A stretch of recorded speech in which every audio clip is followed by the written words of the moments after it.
So musician Tigons has written a letter to Emerson Mnangagwa concerning fraud yakaitwa kuchechi kwaMagaya. Nyaya iyi I once came nayo panapa ndichitotaura ndichitoti Magaya was also involved somehow munyaya imomo. But mukona uyo waakasungwa naye ndiye ari kupomerwa mhosva hombe because ndiye akashandiswa mudhiri racho rese naMagaya. Let me just read what Tigons wrote panapa. Hanzi letter to President Mnangagwa is excellent. I write to you as a citizen who has run out of options to be able to recover my $6,000 I lost in the hands of that man besides Walter Magaya in handcuffs. He sold me an unregistered car with fake number plates only to start running away from me just a day after I discovered the problem. He told me he was gonna return my money and take his car back, and he ran away from me for over a year now. VTS took my car. This is the first time I'm seeing his face, and his name is Tapiwa Chikondo. He is said to be Walter Magaya's security.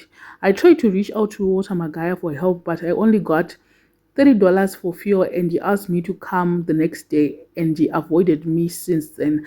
I bought this car in the Yada hotel premises. I have reported my case to the Waterfalls police station and the anti-corruption of Zimbabwe. The anti-corruption told me they are done with the investigation 6 months ago, but up to this day, I have no idea on what to do. Please help, Mr. President. I have been threatened, but I have always believed, and I know we have a great president, and Nika Inowakwanevana. I think I have my agreement for sales and everything. Thank you in advance. So Tigons was led to the properties. I bought this car ku church, like my premises Amagaya. He was directed kuti papa vari kutengesa motikari. Hamino motikari dzisashande here, something like that. Iye ndo baatoti regai ndiende because he was promised much a cheaper deal or something like that. Nevanhu vepacastle paida kutenga motikari. And then Tapiwa uya ndobvazoti aiwa pane motikari yakaita sei chichi iri panapa ndokuzotengeserwa motikari yacho iyoyo for 6,000. Ndo paazonareta kuti up to now motikari yakatorwa, haana kureceiva mari, haana kuita sei. Of which it was like kuti Tapiwa uyu munina wake ndiye akafacilitate deal rese, but it had the name Tapiwa involved somehow. But munina wacho here ndiye anonzi akafacilitate, masignatures aripo ndiye Tapiwa uyu. Ndo pari kuti I've been looking for him.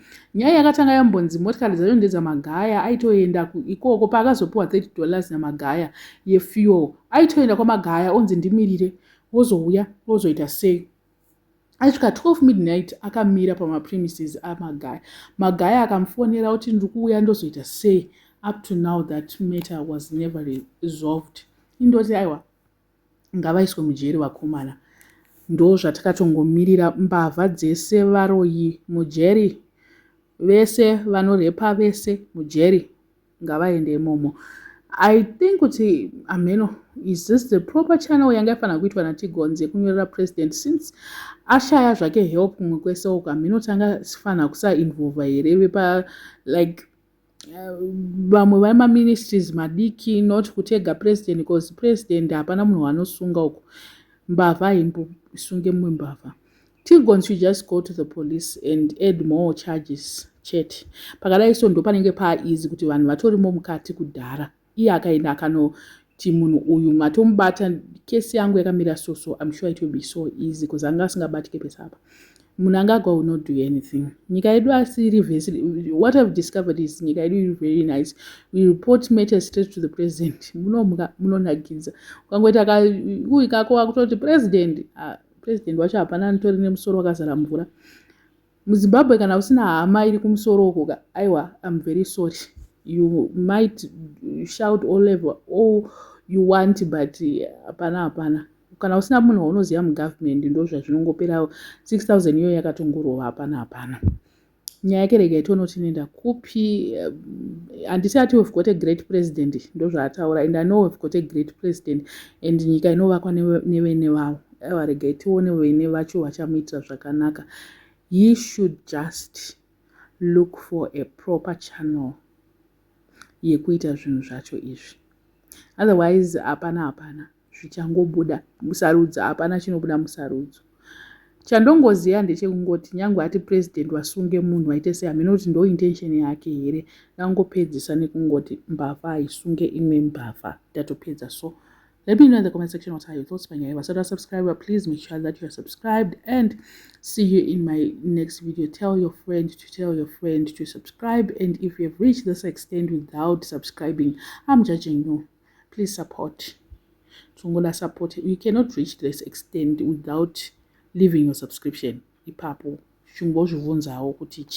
And I've seen a lot of people coming back without subscribing. Please do the right thing. You are always here. Don't be a guest. Be my day one. Be here. Be munwe panapa, not a visitor. We welcome our visitors, but we also want them to be my permanent residents. Panapa.